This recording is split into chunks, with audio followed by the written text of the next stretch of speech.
We are seeing inflation go through the roof. Food prices are soaring, and warnings have gone out that Germany is planning to raise food prices 20 to 50% in the next few weeks.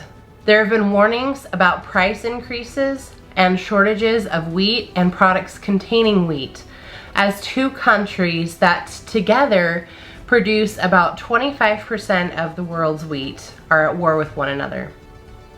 Prime Minister Justin Trudeau warned of tough times ahead, including food shortages. On March 24th, President Biden said food shortages are, quote, going to be real, unquote. This leaves many wondering, why aren't these governments urging their citizens to start a victory garden? That's the topic I want to dive into on today's episode of Homestead Coffee Talk. Thank you for joining me. Grab your coffee, tea, water, whatever you're drinking this morning, and let's dive right into this topic of victory gardens. Before we answer the question, why aren't governments urging their citizens to start a victory garden, I want to start out with what exactly is a victory garden.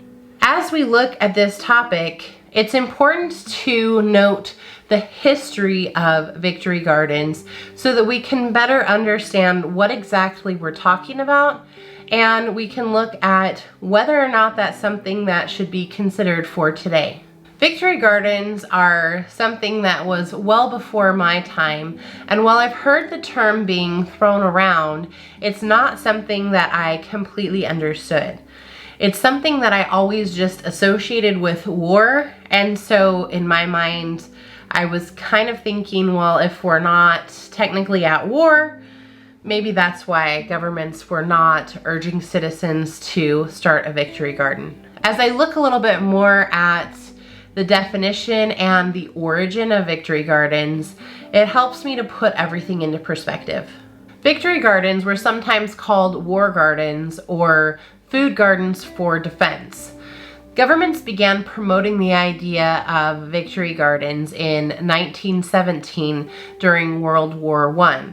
The idea was to try and avoid food rationing due to the fact that many of the agriculture laborers were off fighting in the war, and a lot of the farmland was unavailable for farming due to the conflict that was occurring in that location.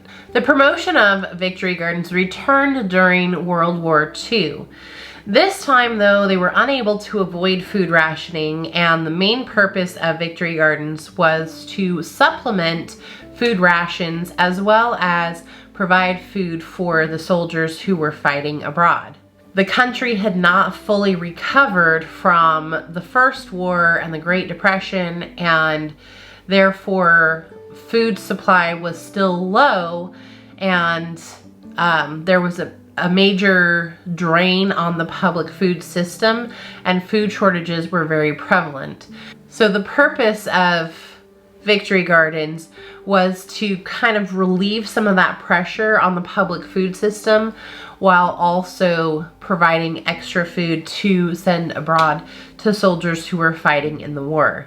These victory gardens gave people a way to provide for their own needs as well as unite them during these challenging times. People were encouraged to use whatever land was available to create their victory garden. Food production was able to be significantly increased without reliance on major large-scale farms during this time. A wide variety of vegetables were grown in these gardens. A lot of emphasis was put on leafy greens to provide nutritional benefit and sustenance early on in the gardening season, and then a lot of the vegetables that could be canned were grown so that they were able to store up for winter, as well as send some of those extra canned items over to the troops who were serving. So a lot of the gardens contained things like tomatoes, your root crops, beans, anything that was going to be able to be canned for longer term storage.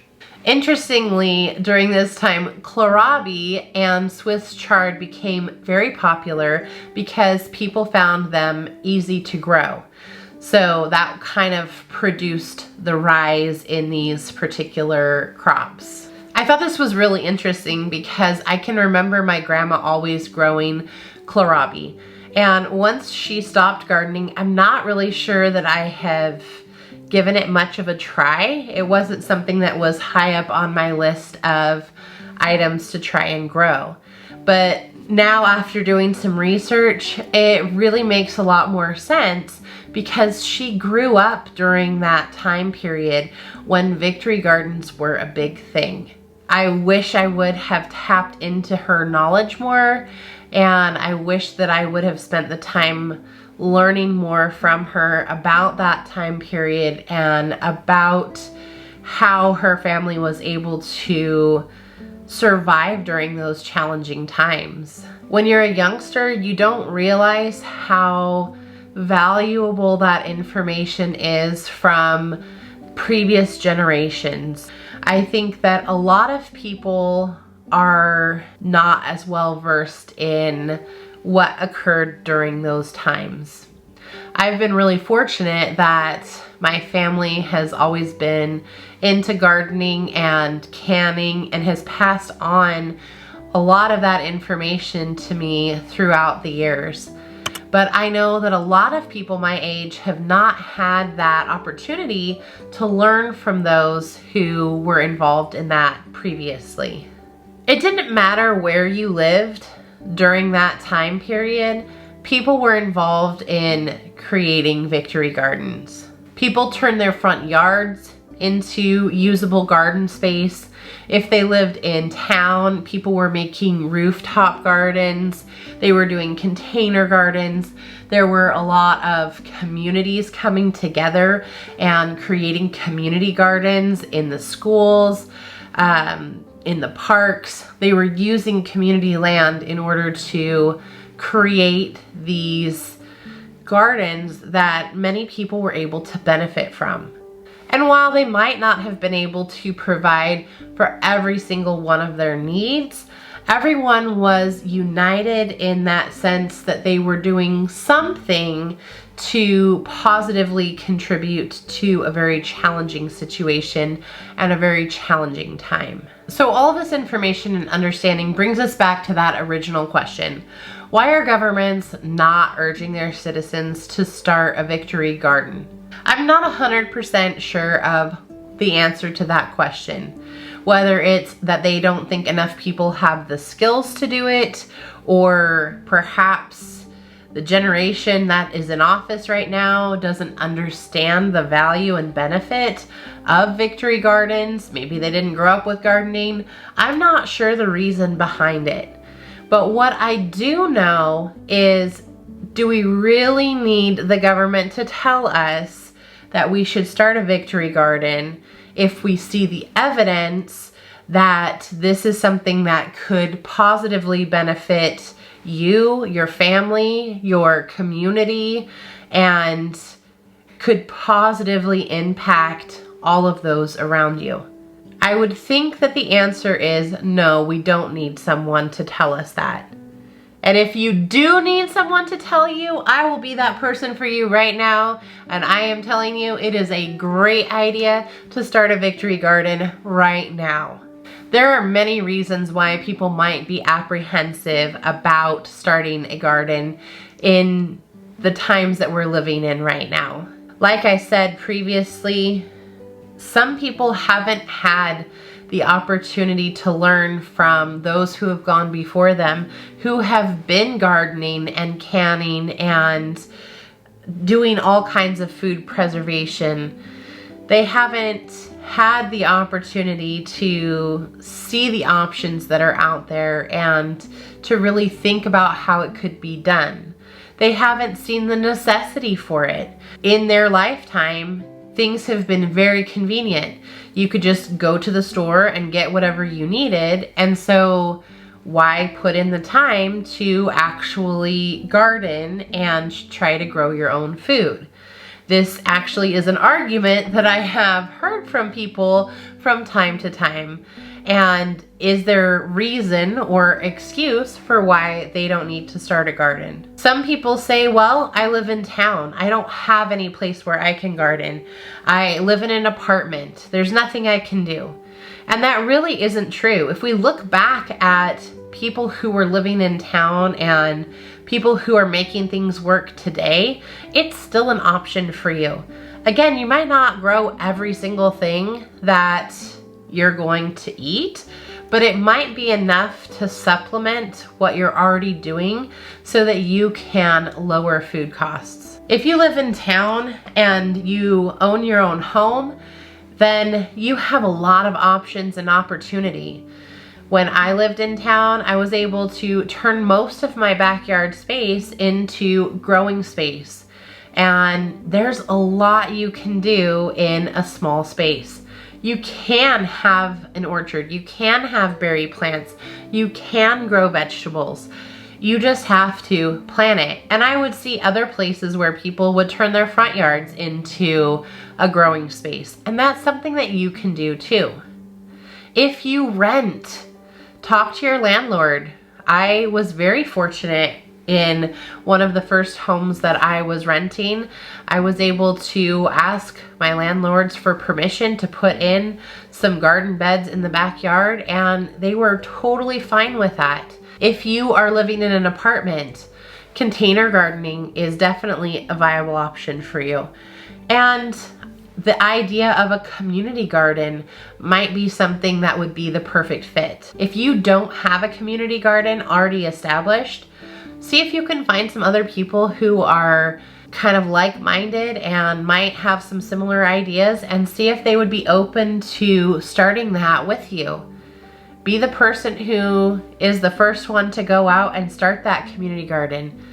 There are so many different options that are available. The other thing that I hear people say a lot is, well, I don't have time, or I can't start a garden because I'm just a single person and, you know, I'm not gonna have help, and so I'm not gonna be able to do it. What's the point? I can say from experience myself that those are excuses. We make time for the things that are important to us. And if it is important to you to kind of shore up your food security and try to offset some of the costs that are coming up through increased food prices and just everyday living expenses, then you will make that a priority and you will find the time to make it happen. Do I have time to do every single thing that I'm hoping to do? No, I don't. But every day that I'm moving forward and making progress is a benefit in my book. And as to whether or not you have help, you just have to go for it. If you don't have someone else at home that is working with you on this project, do what you can where you're at. And maybe it's an opportunity to see if there's someone that you can team up with. So as we come back to that original question, should I start a victory garden? The answer for me is an emphatic yes. You should start a victory garden. Whatever that looks like for you, today is the day to get started with that. You are not going to find a better time to get started on your gardening project. And as I stated previously, while you might not be able to grow enough to fulfill all of your food needs, you definitely can grow enough to help offset what you need to purchase at the store. And if you can find a way to even preserve just a portion of what you grow, it's going to set you up so much better for the coming winter and year ahead. If this video was helpful to you, please don't forget to click like. And I would love if you can share this with someone who needs maybe a little bit of motivation or inspiration, or maybe they just need some information on why they should start a victory garden, so that we can help them to have success moving forward through these challenging times. If you would like to be a part of our community at Blooming Wildwood Homestead, don't forget to subscribe, and I can't wait to see you back here next time. Bye everyone.